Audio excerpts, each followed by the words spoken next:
আইনশৃঙ্খলা মামলায় রাজ্যের ডিজিকে শোকজ করল সুপ্রিম কোর্ট। ব্যক্তিগত হলফনামা দেওয়ার নির্দেশ সর্বোচ্চ আদালতের। আইনশৃঙ্খলা রক্ষায় যথাযথ পদক্ষেপ না করার অভিযোগ, আর সেই অভিযোগের ভিত্তিতে ডিসিকে শোকজ ও হলফনামা দিতে নির্দেশ শীর্ষ আদালতের। একটা কমপ্লেন করেছে যে ইলেকশন কমিশন যে রাজ্য সরকার একটা কেসে এফআইআর করতে নির্দেশ দিয়েছিল, কেন হয়নি সেটা ডিজিপিকে তার অ্যাফিডেভিট এক্সপ্লেন করতে বলেছে। মমতা বন্দ্যোপাধ্যায়ের সওয়ালেই মান্যতা সুপ্রিম কোর্টের। রাজ্যের অফিসারদেরই মাইক্রো অবজারভার হিসেবে নিয়োগ করা হবে। নাম বাদের ক্ষেত্রে চূড়ান্ত সিদ্ধান্ত নেবেন ইআরও এবং এইআরও, নির্দেশ সুপ্রিম কোর্টের। ERO has no power now. They have superseded all the power from DO, ERO, BLRO. Only they have appointed 8,300 micro observer and the role observer from the BJP ruled state, so that DO cannot clear the name. It is all micro observer can delete all the names sitting inside the election commission office through AI. Sir, earlier 58 lakhs are being deleted. Even they were not allowed to file Form 6. There are so many people are alive, and now they are being declared by that their death. SIR নিয়ে supreme কোর্টে মমতা বন্দ্যোপাধ্যায়ের করা মামলা। ৪ ফেব্রুয়ারি তিনি নিজেই supreme কোর্টে সওয়াল করেন, প্রশ্ন তোলেন মাইক্রো অবজারভারদের ভূমিকা নিয়ে। সোমবার মমতার করা মামলার ফের শুনানি হয়। সেখানেই প্রধান বিচারপতির বেঞ্চ বলে, গত ৪ ফেব্রুয়ারি আইনজীবীদের সঙ্গে কোর্টে সওয়াল করেন মমতা বন্দ্যোপাধ্যায়। সেদিন মাইক্রো অবজারভারদের বিষয়ে আপত্তি জানানো হয়। কমিশন জানায়, বারবার অনুরোধ করলেও রাজ্য সরকার উপযুক্ত কর্মী নিয়োগ করেনি। রাজ্যের মুখ্যমন্ত্রী বলেছিলেন পর্যাপ্ত কর্মী দেবেন। ৭ই ফেব্রুয়ারি ৮,৫০৫ জন গ্রুপ বি অফিসারের নাম দেয় রাজ্য সরকার। এরপরেই শীর্ষ আদালত নির্দেশ দেয়, রাজ্যকে ৮,৫০৫ জন অফিসারের তালিকা দিতে হবে। মঙ্গলবার বিকেল ৫টার মধ্যে ডিইওর কাছে রিপোর্ট করবেন অফিসাররা। রাজ্যের অফিসাররাই মাইক্রো অবজারভার হিসেবে কাজ করবেন। কম সময়ের মধ্যে তাদের প্রশিক্ষণ শেষ করতে হবে।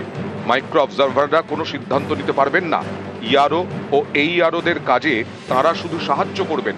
শুনানিতে চূড়ান্ত সিদ্ধান্ত নেবেন ইআরও এবং এইআরও।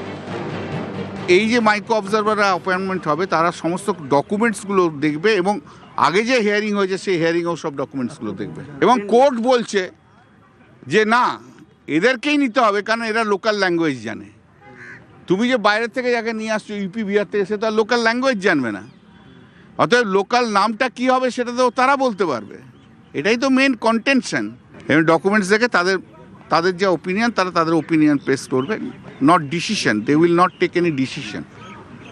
Decision only will be taken by the ERO, not by any other person. News 18 Bangla. SIR শুনানিতে মুখ্যমন্ত্রীর আবেদনকেই মান্যতা সুপ্রিম কোর্টের। তুঙ্গের রাজনৈতিক চর্চা, মানুষের অধিকার রক্ষায় মুখ্যমন্ত্রী যুক্তি দিয়েছিলেন, সেই যুক্তিকেই মান্যতা দিয়েছে আদালত। বিজেপিকে তো কুণালের।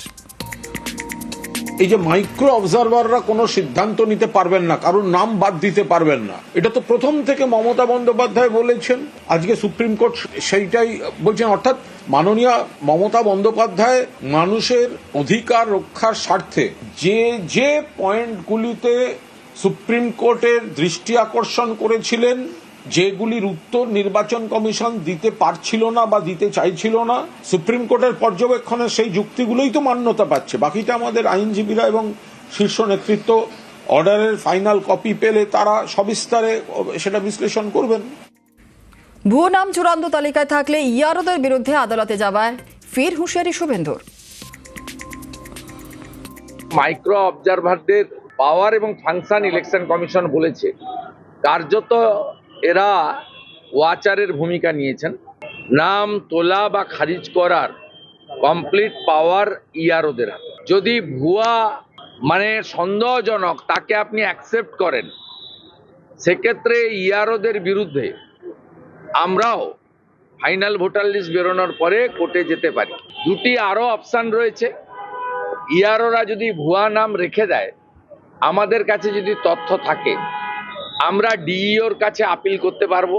এবং ডিএম যদি আমাদের বক্তব্য না নেন, ভাইট করে, আমরা কিন্তু ফাইনালি সিওর কাছে আসতে পারবো। নির্ভুল ভোটার তালিকা না হলে মানুষই শোধ তুলবে, হুঁশিয়ারি সুজনের। 7 দিন সময় বাড়ল স্ক্রুটিনির জন্য। যারা অবজেকশন দিচ্ছিলেন যে যার খুশি মতন মানুষকে হেনস্থা করার জন্য রাজনৈতিক মনোভাব থেকে, সেটা অন্তত প্রকাশ্যে আনতে হবে। নির্ভুল ভোটার তালিকা চাই, না হলে মানুষ শোধ তুলবে, এটা যেন সবাই নিশ্চিত থাকে। কমিশনে 8,505 জনের নামের তালিকা। সুপ্রিম নির্দেশের পর তালিকা পাঠালো রাজ্য সরকার। সরকারি কর্মীর নাম, কোন জেলার, বিস্তারিত তথ্য। কর্মরত দফতর র্যাঙ্ক নিয়েও তথ্য কমিশনকে। আর রাজ্যের অফিসাররাই মাইক্রো অবজারভার হিসেবে কাজ করবেন, গতকালই নির্দেশ দেয় শীর্ষ আদালত।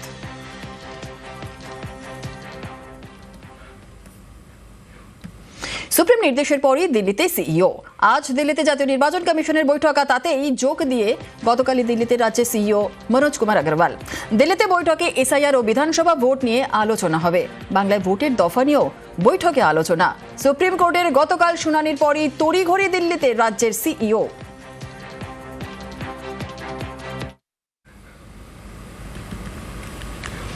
পশ্চিমবঙ্গে ভোট ঘোষণা মার্চে। সিইও জানিয়েছেন 28শে ফেব্রুয়ারির মধ্যেই এসআইআর প্রক্রিয়া শেষ করার জন্য সব রকম চেষ্টা হবে। ফেব্রুয়ারি 28শে মাস, ফলে ভোট ঘোষণা মার্চে।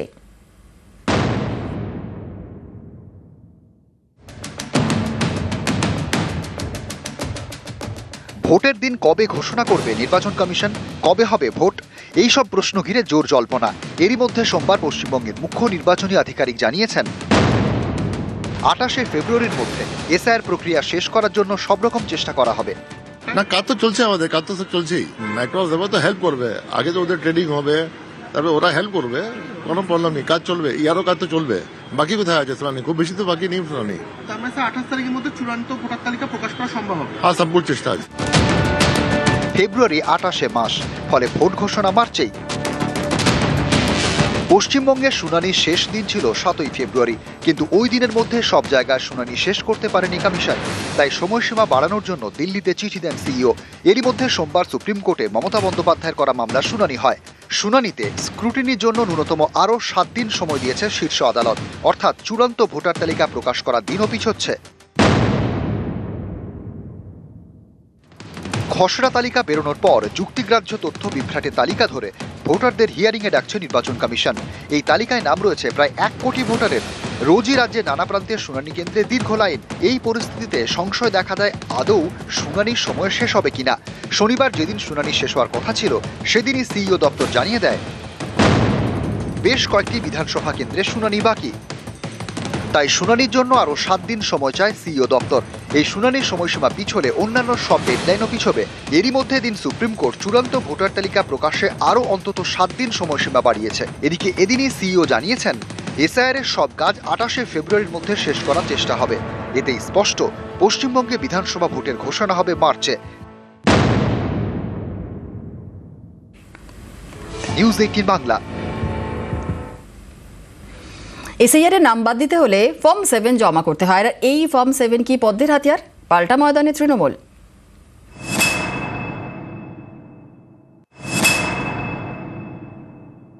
একটা গাড়ির ভেতরে 9-10 হাজার ফর্ম নিয়ে গেছে, সব ডিলিট করার জন্য, জেনুইন ভোটারদের নাম। সব বিজেপির এজেন্সি করছে, এবং বিজেপির নেতারা তো মালদায় নিজেরা গেছিল। ফাইলের পর ফাইল, বস্তায় বস্তায় কাগজ। এগুলো মানুষের অধিকার চুরি নয়। শকুনির পাশা খেলা করে বাংলাকে জয় করা যাবে না।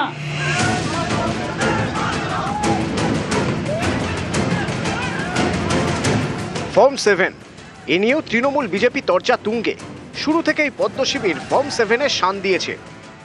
আমাদের অবস্থান অত্যন্ত স্পষ্ট। পশ্চিমবঙ্গে এসআইআর কে সম্পূর্ণ না করে, এসআইআর এর প্রক্রিয়াকে মসৃণ না করে, ফর্ম 6 ফর্ম 7 জমা না নিয়ে পশ্চিমবঙ্গে নির্বাচন করা যাবে না। এসআইআর কে শেষ করতে হবে। ফর্ম 7 নিয়ে ময়দানে নামেন বিজেপি কর্মীরা। বিভিন্ন জায়গায় ফর্ম 7 জমা দেন। সম্প্রতি বাঁকুড়ার তালড্যাংরায় বিজেপির গাড়ি থেকে কয়েকশো ফর্ম 7 উদ্ধার হয়েছে বলে দাবি তৃণমূলের।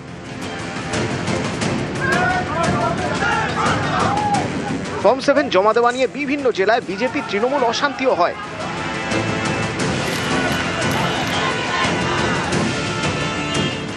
ফর্ম 7 ভুয়ো তথ্য দিলে গ্রেপ্তার, এটা কমিশনের নিয়ম। সেই মতোই পূর্ব মেদিনীপুরের তমলুক থেকে গ্রেপ্তার করা হয় এক বিজেপি নেতাকে। পাল্টা তৃণমূলও বসে থাকেনি, গোটা পরিস্থিতির উপর তারা নজর রাখছে, দেখছে বৈধ ভোটারের নাম বাদ যাচ্ছে কিনা। এই যেমনটা অভিযোগ উঠেছে সোমবার উত্তর 24 পরগনার ঘোলায় ভুল তথ্য দিয়ে 215 জনের নাম বাদের জন্য ফর্ম 7 জমা দেওয়ার অভিযোগ। এক বিজেপি কর্মী এই কাজ করেছেন বলে দাবি পঞ্চায়েত সমিতির সভাপতি। যেদিন থেকে এসআইআর চালু হয়েছে সেদিন থেকেই এই চক্রান্ত চলছে। এবার যত নির্বাচন এগিয়ে আসছে বিজেপি বুঝতে পারছে নিজেদের পায়ের তলা থেকে মাটি সরে যাচ্ছে। যেন তেন প্রকারে জৈন ভোটারগুলোকে বাদ দেওয়া ওদের হচ্ছে কাজ। বেছে বেছে তৃণমূল কংগ্রেসের ভোটারগুলোকে কেটে দেওয়া। সাংগঠনিকভাবে আমরা এর মোকাবিলা করব। ব্যাপারে প্রথমত আমি কিছুই জানি না, কিভাবে কোথা থেকে কি হয়েছে। কোন দল করেন? বিজেপি। বিজেপি দল করেন। আর সুজয় ঢালি? বিজেপি। আচ্ছা, আপনাদের নামে তো অভিযোগ আছে, আমি এই ব্যাপারে কিচ্ছুই জানি না। কিছু ভারতীয় সিটিজেন তাদের নাম বাদ দেওয়া হয়েছে, সেই অ্যাপ্লিকেশন আমি করেছি, আমার নাম সেখানে নাকি নির্বাচন কমিশনের পোর্টালে আমার নাম আছে। আমি এর সঙ্গে কোনো কিছুতে জড়িত না।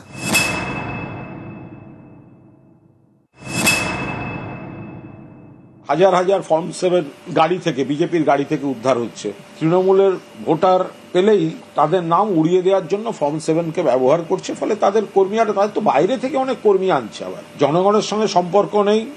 ভোট দেওয়া মানে বিজেপির বিরুদ্ধে মানুষ ভোট দেবেন জানেন, সেই জন্য বৈধ ভোটারদের হ্যারাস করছে, ফর্ম 7টাকে সেই জন্য ব্যবহার করছে। এসআইআর হবেই, নো এসআইআর নো ভোট। এবং যে ফর্ম 7 আমরা দিতে পারিনি তৃণমূলের আক্রমণের কারণে, পুলিশের আক্রমণের কারণে, সেই বিষয়েও সুপ্রিম কোর্টকে নজরদারি করতে হবে। গণেশ কুমার সাহেবকে সে ব্যাপারে সিদ্ধান্ত নিতে হবে। নির্বাচন কমিশনার একবার পশ্চিমবঙ্গে আসুন। নিউজ 18 বাংলা।